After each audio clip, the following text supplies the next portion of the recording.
Hello, chefs. Today we're breaking down the flavor equation and solving for flavor. I am Mark Grigsby, your chef and guide through this experience, and this is the incredible Discourse. All systems go.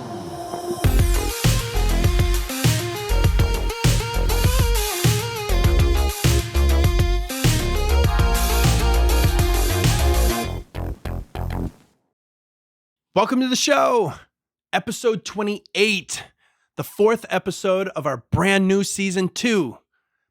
And this one is our third episode of the season, and boy, do I have a good one for you on tap today.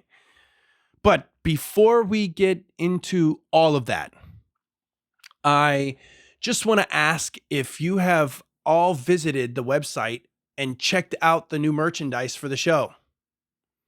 I'm super excited that we actually have a merch line now. Shout out to Board Games Apparel for designing and launching all of our merchandise. If any of you have a podcast or a show or are just in need of apparel, no one does it better than Board Games. So check them out at boardgamesapparel.com for some of their signature designs and feel good about what you wear. Now, also, if you haven't already, or if you are new to the show, hit the like and subscribe button for me. Be part of our growing audience and make sure that you get all of the show and shorts drops when they launch. So let's get into it because we're here to talk about food. So now let's talk food.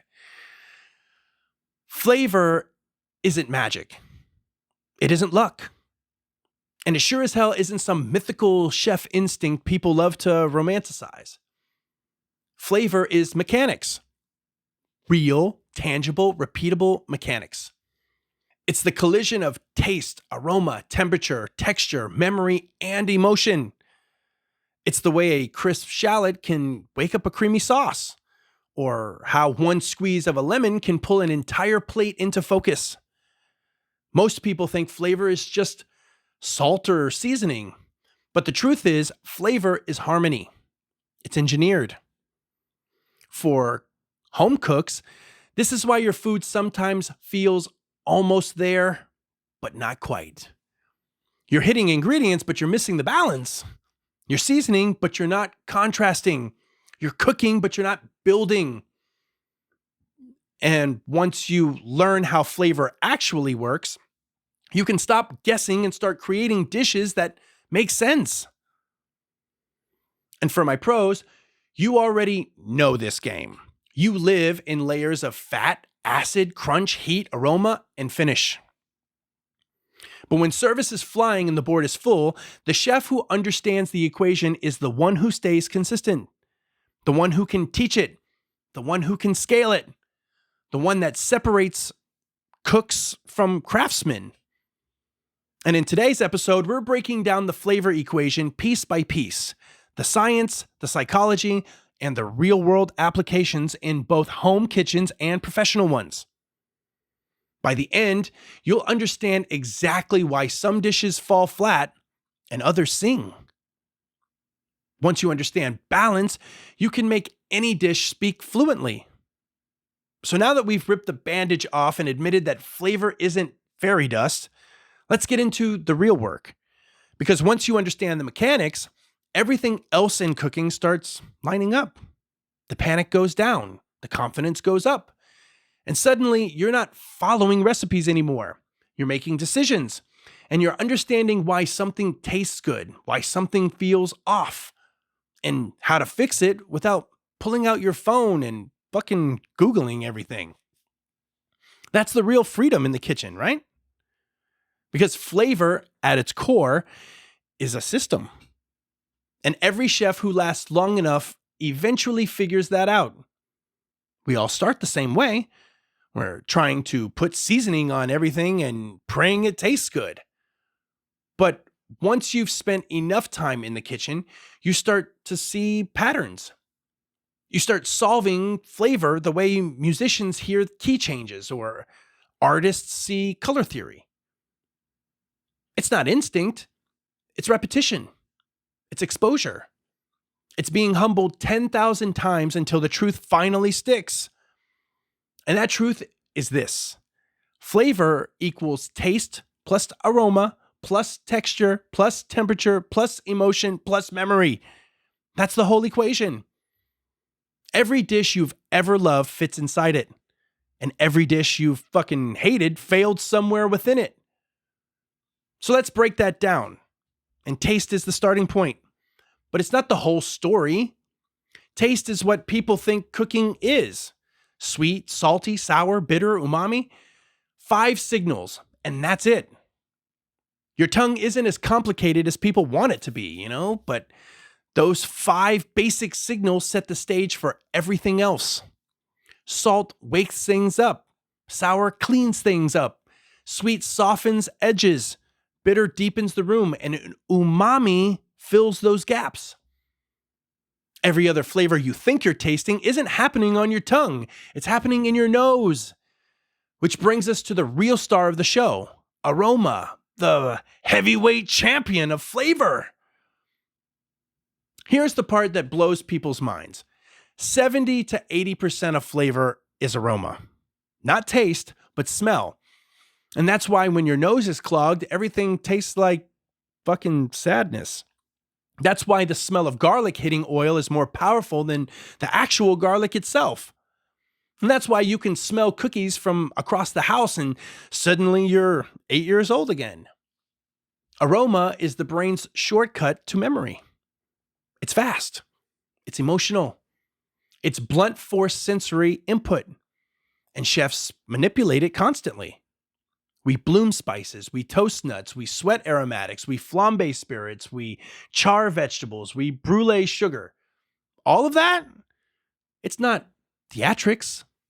It's aroma engineering. When kitchens smell good, it's on purpose. And when they don't, well, I should write a whole nother episode on that, right? Texture is the thing people don't think about until it's missing. You ever had a dish that tasted good but felt boring? Like everything was soft or everything was creamy or everything was just one vibe. And that's texture poverty. That's why chefs spend half their lives adding crunch to things that don't technically need crunch. Crispy shallots, toasted breadcrumbs, puffed grains, fried herbs. These things aren't decorations. They're structural reinforcements. Texture creates contrast. Contrast creates interest. Interest keeps people eating. If taste is the brain, texture is the body. And every dish needs both to feel alive. Temperature is the emotional trigger because temperature gets ignored more than anything else in home kitchens.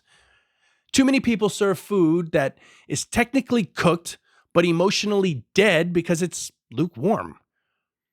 And the thing is, temperature isn't just about safety or doneness. It's about amplifying the equation. Heat boosts aroma. Heat softens fat. Heat intensifies salt. Cold sharpens acid. Cold tightens sweetness. Cold brightens herbs. Temperature is a tool, not an afterthought. You ever put a cold sauce on hot chicken? That's like flavor drama. You ever eat a warm vinaigrette over chilled greens? That's flavor poetry. You ever have a warm dessert that's warm on the bottom but cold on the top? Man, that's like a Michelin star waiting to happen. Temperature creates tension, and tension creates memory. Now, here's where it gets kind of real. Taste is science, aroma is chemistry, texture and temperature are technique, but emotion, memory, that's the human part. The part you can't measure, but you absolutely feel it. Think about it. A perfectly balanced bowl of pho hits different when you're sick. A grilled cheese you had as a kid still beats half the fancy food you've eaten as an adult. The smell of a roast chicken can bring someone to tears. And that's because flavor is routed directly into the emotional centers of your brain. Food is one of the few sensory experiences that bypasses logic entirely and goes straight into your history. And chefs know this. We weaponize nostalgia. We build dishes like time machines.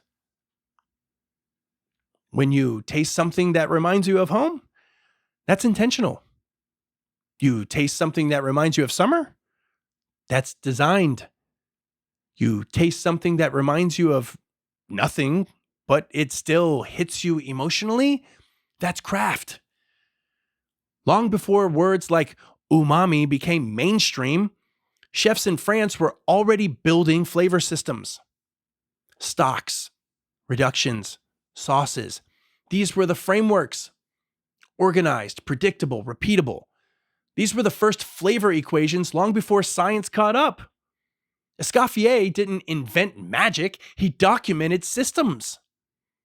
Then modern sensory science proved what chefs had already been doing instinctively for centuries. Flavor is multisensory. Even the color of a dish can change how people perceive sweetness, saltiness, and acidity. Chefs didn't guess that. They felt it through repetition. And that's why the craft matters. It's empirical learning disguised as art. When you start paying attention to the details, you start to notice the flavor equation showing up everywhere.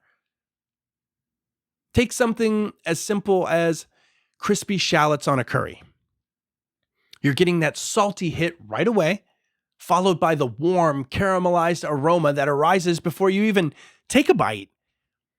The crunch breaks up the richness of the sauce, and because everything is hot on hot, the whole thing eats like comfort in its purest form. That's harmony in action. Or think about squeezing lemon over grilled fish.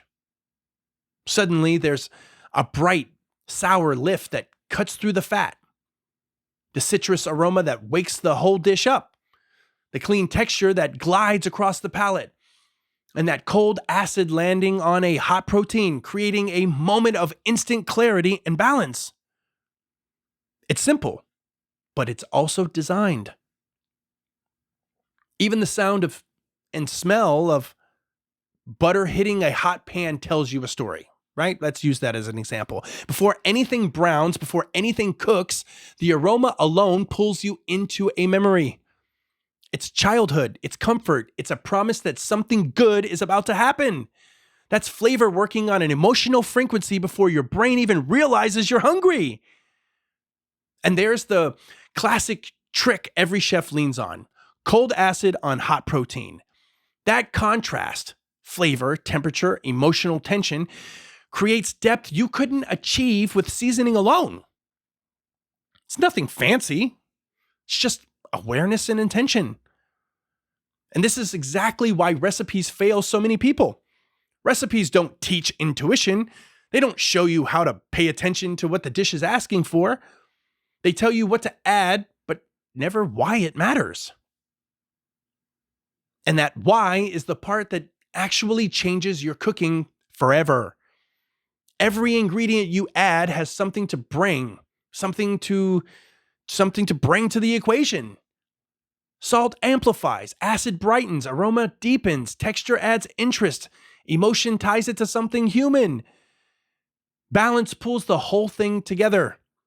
If an ingredient doesn't play one of those roles, it's just noise, filler on a plate. The best chefs in the world aren't magicians, they're editors. They strip away more than they add. They refine instead of decorate. They're constantly asking themselves what the dish needs, not what they feel like throwing at it. And they use the flavor equation as their compass. Whether they're building a single plate or designing a whole menu. But once you understand those mechanics, you stop cooking reactively and start cooking deliberately. And trust me, I didn't learn any of this the easy way.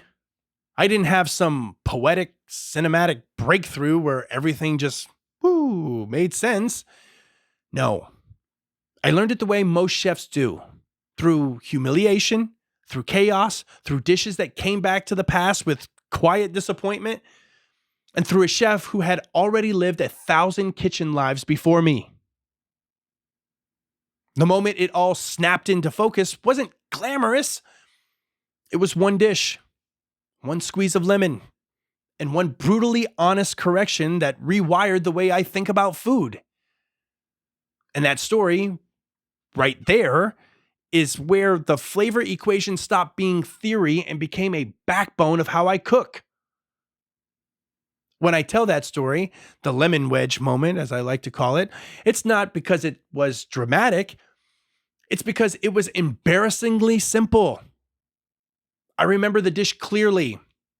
A pan-seared chicken plate with a pan sauce I worked on for what felt like hours. But I thought it was dialed in. I thought it was seasoned perfectly. And I walked it to the expo like I had just solved the fucking equation for world hunger, young and dumb. And chef didn't even look at me. He took one spoonful, raised an eyebrow so high it fucking looked like a cartoon detached from his face, and without saying a word, grabbed a lemon wedge off the garnish station. One squeeze. Just one. And then he handed it back like he was returning a bad test paper. Now it tastes like someone gave a fuck, is what he said. And he said it in front of everyone. And then he just walked away because that's what chefs do, and you know how line cooks are. I immediately became the center of the shit talking. I wish I could tell you I took it with grace, but I did not. My first reaction was pure defensiveness, as if you guys know me, I often do, followed by embarrassment. Salted right, cooked right, reduced right. So what the fuck was the problem? But when I tasted it again, the difference was undeniable. The lemon didn't change the dish. It completed it. It pulled the flavors together. It put a spotlight on everything I had built rather than burying it under heaviness. And that's when it hit me. I wasn't cooking with balance. I was cooking with checklists. I knew the steps, but I did not know the intention, the reason why. I knew the mechanics, but not the conversation I was trying to have. And that single moment cracked something open in my brain. I started noticing every dish I cooked that suffered from the same problem. Perfect technique, zero life. I started tasting the difference between food that was seasoned and food that was finished. And more importantly, I began to understand why certain plates felt empty, even then when they were executed correctly. They weren't missing salt. They were missing contrast. They were missing that small, sharp, bright note that says, hello, wake up, pay attention. And that was the day I learned salt wasn't enough. And once you learn that, you can never unlearn it. That's dumb, right? You never unlearn something. But every dish becomes a question of balance, not ingredients. And the answer almost always starts with contrast. When you learn that salt isn't enough, it forces you to rethink every move you make in the kitchen. It changes the way you taste, the way you build a dish, even the way you look at ingredients in the store. And once you've had that moment, once you've been humbled by how much difference one tiny hit of brightness or texture or aroma can make, you start to understand that this isn't just a professional problem.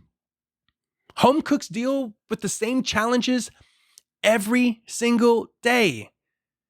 They just don't know the language for it yet.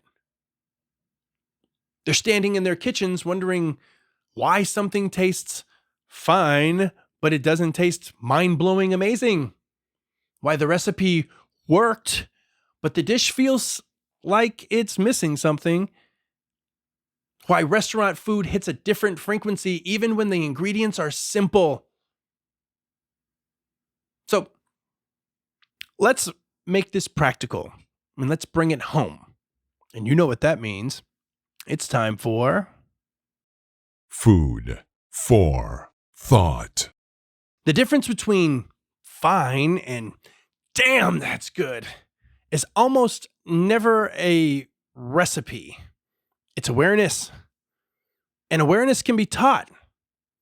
Which brings us into the heart of this episode, the home cook's reality. Because the truth is, understanding the flavor equation isn't just for chefs or culinary students or the line cook grinding through a 200 cover night. It's for the person standing in a home kitchen on a Tuesday night, making pasta with whatever's left in the fridge. It's for the mom who's tired of her chicken tasting the same every single time. It's for the dad who loves grilling but can't figure out why all of his sauces fall flat. It's for anyone who wants their food to actually taste good without buying new gadgets, without chasing complicated recipes, without feeling like they need restaurant equipment just to cook a decent meal. So let's break this down. Let's give home cooks the tools to make the flavor equation work every single day. The first place is to start with seasoning, I think. And when I say seasoning, I don't mean salting the food at the end like you're putting a period at the end of a sentence. I mean seasoning in layers. Because base seasoning, cooking seasoning, finishing seasoning, this is one of the biggest differences between restaurant food and home food. At home, people season once. In restaurants, we season constantly. You're seasoning the protein before it hits the pan. You're seasoning the pan sauce halfway through reduction. You're seasoning the garnish at the end. It's like having 3 different lighting cues in a theater. Each one exists to bring the performance to life. When you season in layers, your food doesn't just taste salty. It tastes developed. It tastes intentional. It tastes like it's been cared for. The second tool, and honestly, the most transformative, is acid. I will die on this hill. Acid is the unsung hero of home cooking. Lemon, vinegar, pickled vegetables, mustard. These are flavor enhancers long before they're flavor makers. You add lemon not because you want lemon flavor, but because you want clarity. You add vinegar not because you want sourness, but because you want lift. You add mustard not because you want sharpness, but because you want dimension. And I've watched home cooks taste a dish, shrug, and reach for more salt when the dish isn't asking for salt. It's begging for brightness. And if you're listening to this right now and you take nothing away from this episode, I want you to take this one. If your food tastes flat, try acid before salt. Texture might be the next biggest gap in most home kitchens. People don't think about it because they're focused on flavor. But flavor without texture is like music without rhythm. It's missing a backbone. Toasted breadcrumbs, seeds, crispy bacon, roasted nuts. These are all the small finishing touches that turn a bowl of pasta from okay to holy shit. And texture is what makes a dish exciting. It's what keeps you going back for another bite. And the best part, it doesn't take a lot of extra work. Toast breadcrumbs in a pan with a little olive oil and salt, and you've just created the same magic restaurants use to make simple dishes feel luxurious. Roast nuts once a week and keep them on hand. They'll save more dishes than you realize. Now, let's talk aroma boosters. And these are the things that you add at the end of cooking that immediately lift a dish. Fresh herbs chopped. Citrus zest grated directly over the plate. Garlic oil drizzled on top. These are the finishing notes that hit the nose before they hit the tongue. And that's why they matter. Aroma is the first impression.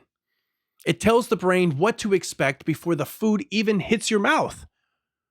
When people say a dish tastes fresh or bright or alive or complex, they're usually talking about aroma, not taste. And we can't ignore temperature contrast. This one is huge. Home cooks often serve everything the same temperature because it feels logical. Hot dish, hot side, hot sauce. But contrast is what creates memorable bites. Hot entree with cold sauce? That's a whole new experience. A chilled salad with a warm vinaigrette? That's depth. A cold dessert with a warm topping? That's indulgence. Temperature activates different pathways on your palate. And when you play with those extremes, flavor becomes more dynamic. So, we can't talk about the do's and not talk about the don'ts, right? So let's talk about mistakes. Home cooks make the same ones over and over, and not because they don't know better, but because the information hasn't been explained to them in a way that clicks. The first mistake is relying solely on salt. I know I keep saying this over and over again, but it's super important, right? When salt is your only tool, your food can only express itself one way. It becomes one note. And a one-note dish is never satisfying, no matter how perfectly seasoned you think it is. The second mistake is overcooking aromatics. Burnt garlic is not flavor. Mushy onions are not flavor. These ingredients are supposed to release fragrance, not bitterness. They're foundational, and if you mess them up, you're building your dish on a wobbly base. Another mistake is serving food too cold. Temperature affects the perception of salt, fat, and acid, and cold food dulls everything. Warm plates matter, hot pans matter, timing matters. And then there's the big one, fear of acid. So many home cooks are terrified that they'll make it sour by adding lemon or vinegar, but the truth is, you almost always need more acid than you think. And the moment you embrace that, the moment your food levels up instantly. Now let's ground this. Let's talk ratios and tools. If you don't know where to start with acid, you use this rule. 1 teaspoon of lemon juice or vinegar per 1 cup of sauce. Taste and adjust from there. When adding texture, aim for about a tablespoon of toasted breadcrumbs or nuts per plate. It's enough to create contrast without stealing the show. And at the end of cooking, finish most dishes with either acid, fat, or herbs. Sometimes you might need all three. Olive oil, fresh lemon juice, fresh basil. That trio has saved more last-minute dinners than any cookbook ever has. And at the end of the day, making food taste good at home isn't about mastering technique. It's about understanding your ingredients and what role they're supposed to play. It's about building awareness. It's about learning how to listen to the dish as you build it. And once you start practicing these small shifts, layered seasoning, adding acid, embracing texture, boosting aroma, playing with temperature, right? You stop cooking reactively and you start cooking with intention. And you've heard me say this many times throughout all of our episodes. You become the kind of cook who can taste when something's missing and know exactly how to fix it. And that's when home cooking stops feeling like a chore and starts feeling like a craft. And once you start seeing home cooking as a craft and not a chore, you also start realizing that most of the problems people struggle with in kitchens come down to one simple thing. They're missing contrast. That's it. Not a skill, not fancy ingredients, not some hidden chef-only technique, just contrast. And this is where the quick fix really lives today. Because everything we've talked about in this segment, seasoning in layers, using acid, adding texture, boosting aroma, controlling temperature, it all funnels into one truth. Bland food isn't bland because the recipe failed. It's bland because the balance isn't there.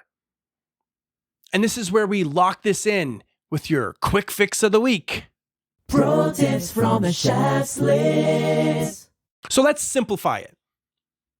Let's strip it down to the bare bones of what you can do in the moment, right at the end, when you taste the dish and something feels off. Because I promise, Every home cook on the planet has had this moment. You followed the recipe, you did the steps, you cooked it exactly how you were fucking told, and yet when you go in for that first taste, you get hit with nothing. Just a flat, tired, muted version of what you thought it was going to be. And that is the most universal kitchen frustration there is. And here's the truth. One that might honestly set you free in the kitchen. When your food tastes bland, it's almost never because of you didn't add enough ingredients. It's because you didn't add the right finish. Most dishes don't need more salt. They need more definition. They need something that punctuates the bite and brings everything into focus. Sometimes that's lemon juice. Sometimes it's herbs. Sometimes it's a crunchy topping. Sometimes it's a little more heat from a pepper or a chili. But the point is the same. The dish needs a contrast agent to wake it up. And what I want home cooks to understand is that this isn't cheating. No, this isn't covering up a mistake. This is the craft. This is exactly how chefs save dishes every single day. It's how we build flavor intentionally instead of reactively. And it's why the simplest mini take of this entire segment hits the hardest. If your dish feels dead, it's missing contrast, not ingredients. Remember in the last episode, I suggested to my home cooks that you create and actively use a flavor board. That's what I called it.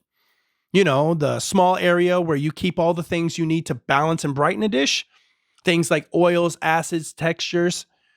There's a reason why I mentioned this. It's so that with little to no effort, you have just about everything a home cook could need to add contrast to your dish. If you didn't take my advice last show, do it now. I wouldn't lead you in the wrong direction. This show is specifically designed to lead all horses to the water. This season's focus is truly to build every lesson from the last.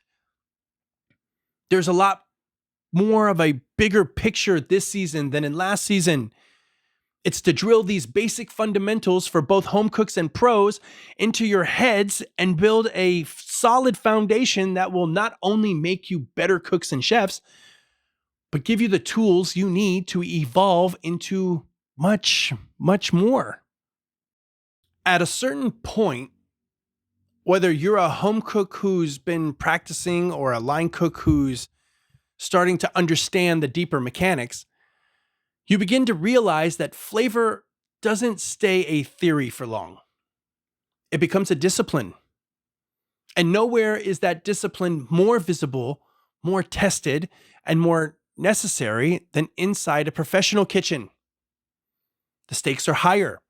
The pressure is relentless.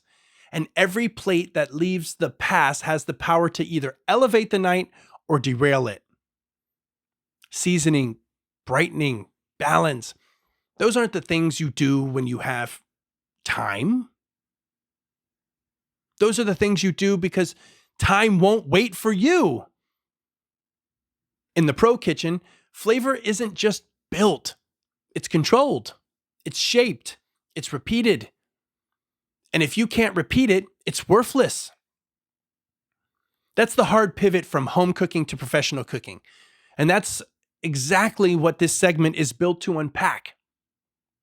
Because here's the truth every chef eventually learns. Consistency is the real currency.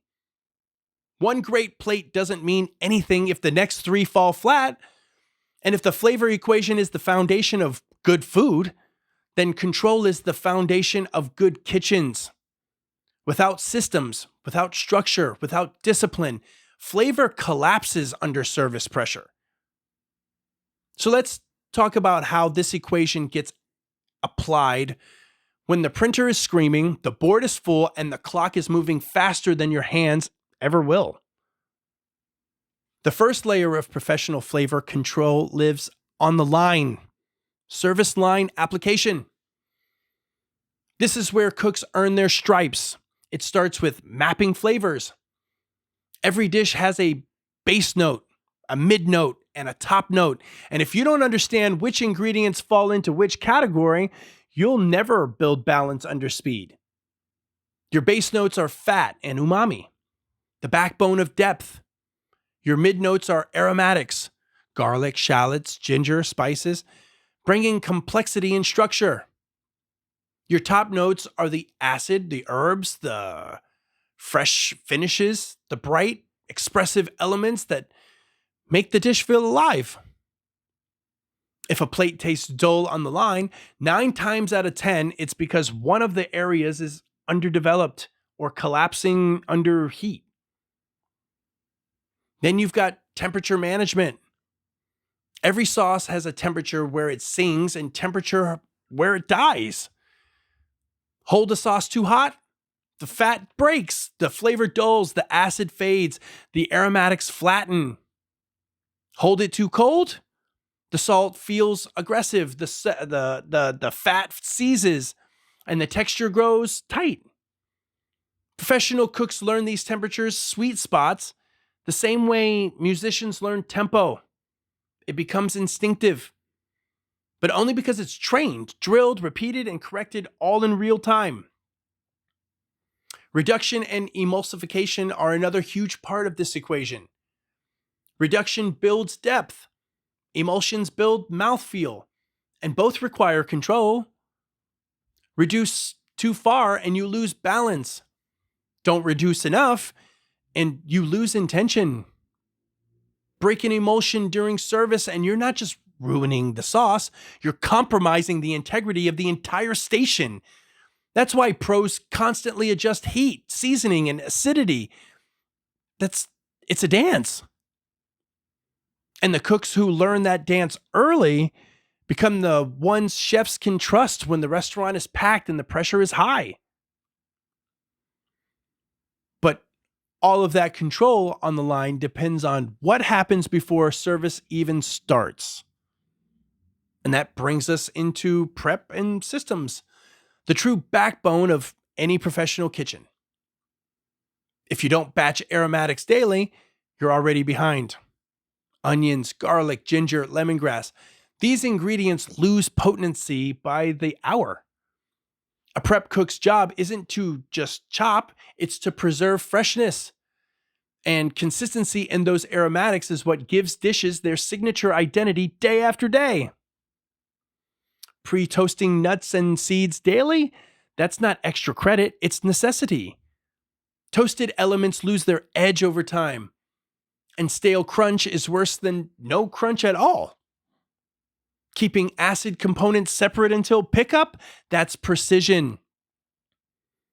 You're not adding lemon or vinegar for flavor alone, you're adding it for timing. Add it too early and it evaporates. Add it too late and it tastes raw. Professional kitchens walk that tightrope constantly. And that's why station setups matter so much. Every good cook builds with what I call the finishing trio: acid, fat, and herbs. Olive oil or butter for richness. Lemon, vinegar, or verjus for brightness. Basil, parsley, cilantro, chives. Whatever herb fits the dish for aroma and lift. When those 3 are within reach, you can fix almost any plate in under 5 seconds. Without them, you're cooking blind. Then we get into advanced techniques, the ones that separate working cooks from chefs who truly understand the craft. Blooming spices in fat to wake up aromatics. Fat washing infusions to carry flavor deeper into sauces or proteins. Controlled charring to add bitterness that enhances rather than overwhelms. Smoke used as an accent, not as a gimmick. Temperature used as a design choice. Warm vinaigrettes, chilled creams, sous vide proteins that give you precision you could never achieve on the fly. These aren't tricks, they're tools. And in the pro kitchen, tools only matter if they hold up during the pressurous moments. And of course, No conversation about professional control is complete without addressing waste. Waste control is the silent partner of flavor.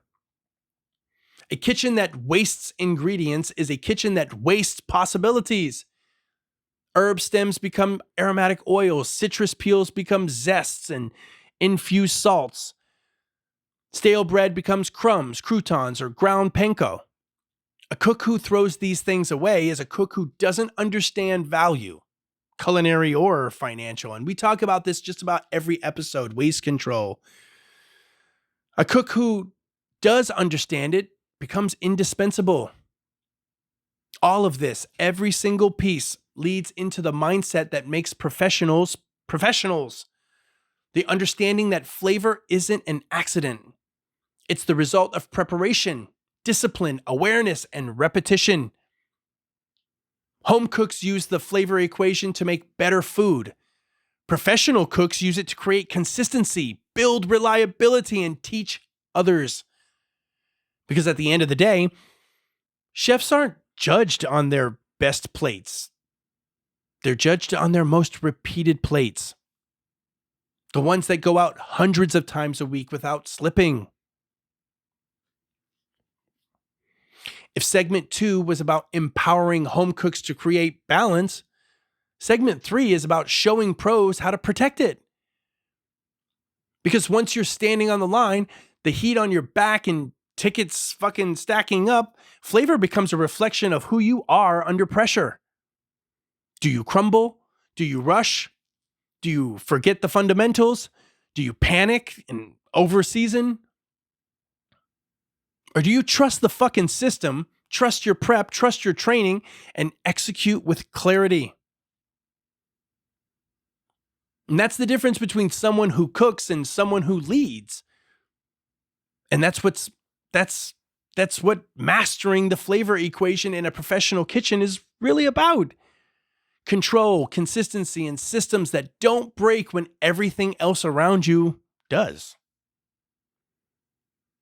And this is where everything we've talked about in the pro segment comes to a head. Because you can have the systems, the prep, the temperature control, the reductions, the emulsions, the station setups, the finishing trios. You can have all of the structure in the world. But none of it matters if your cooks can't taste the same thing you do. Consistency isn't built on recipes. It's built on palates. And in a professional kitchen, the most powerful tool you can train is not a knife hand or fire management or timing. It's the palate. If every cook on the line can identify the finished flavor, not just the components of the dish, but the finished flavor, the intended balance, then the dish never fails, no matter who's cooking it.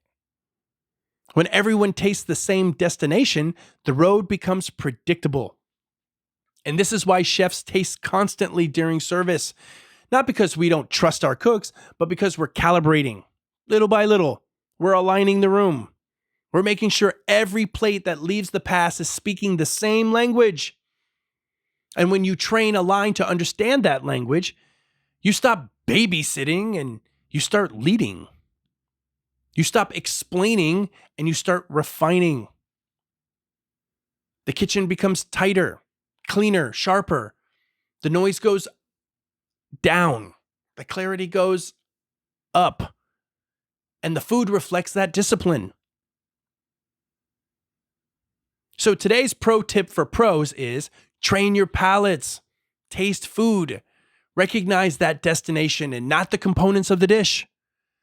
Because the truth is, technical skill builds the dish, but sensory awareness elevates it. Anyone can follow steps like a fucking robot. Anyone can memorize recipes, but understanding why a dish needs a certain level of brightness or how much crunch a plate can handle or what temperature keeps the sauce alive, those instincts, those are the ones that turn a cook into a chef. And professional growth begins the moment you stop cooking for your own fucking ego and start cooking for the guest's experience. When you shift from, does this taste good to me? To, does this taste right for the fucking person eating it? Your entire perspective changes. That's when you stop creating plates and start creating experiences. That's when you stop cooking food and start cooking hospitality. And this is the mindset that protects consistency. It anchors creativity. It keeps kitchens aligned, even in the hardest of the nights. Today's final thought leads us to this. Flavor isn't just taste. It isn't the ingredients on the plate or the recipe you followed or the seasoning you added because the fucking cookbook said so. Flavor is the sum of everything you've done to that dish and everything that dish does to you. It's how it feels when it hits your tongue, how it smells the moment it leaves the pan, how it lands in your memory even before you know why you're reacting to it. Flavor is emotion wrapped up in technique. It's structure disguised as spontaneous. It's science dressed up as comfort. And when you understand that, when you finally see flavor as something engineered rather than guessed, you unlock a completely different way of cooking. Throughout this episode, we broke down the mechanics, the contrast, the balance, and the harmony that builds great food. But here's the part I want you to carry long after this episode fades. When you master balance, you master creativity. You stop chasing trends and start understanding intention. You stop fighting ingredients and start directing them. You start cooking with confidence instead of fear, clarity instead of confusion.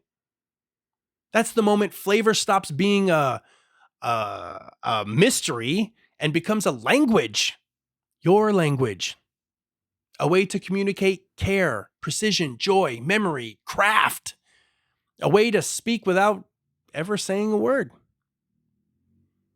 And that's why today's food for thought is simple but heavy. Harmony isn't an accident, it's intention.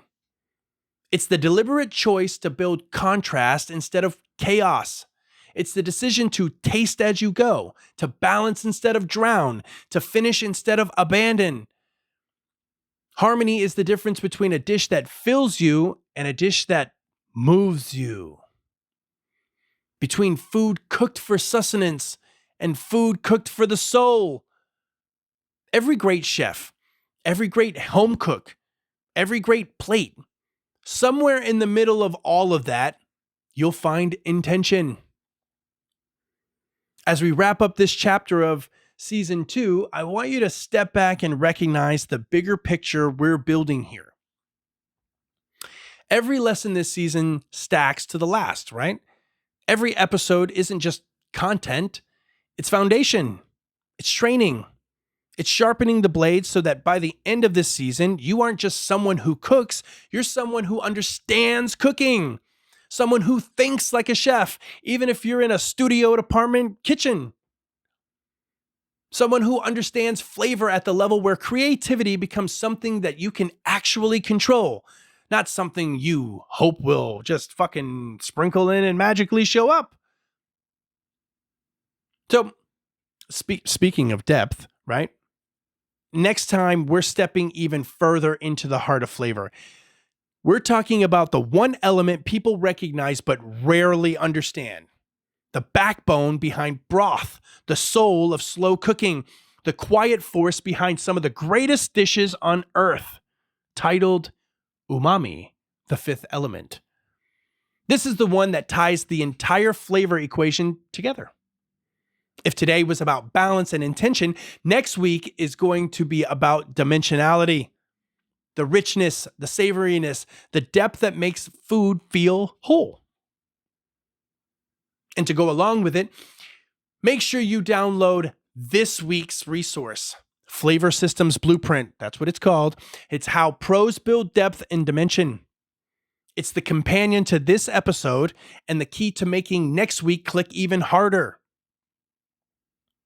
So before we head out, remember to stay connected. Drop your questions, your breakthroughs, your kitchen wins, everything with hashtag The Incredible Discourse on X. And if you want to support the show directly, check out the merch. Every tee, hoodie, and drop helps keep this entire project alive and growing. Hit subscribe on Spotify, YouTube, Amazon, and Apple Podcasts so you'll never miss an episode. And visit theincrediblediscourse.com for the full blogs, resources, and everything else we've built to sharpen your craft. This is season 2. This time it's deliberate cooking. This is where craft meets purpose. And I am Mark Grigsby. And this has been another amazing episode of The Incredible Discourse. I'll see you next time.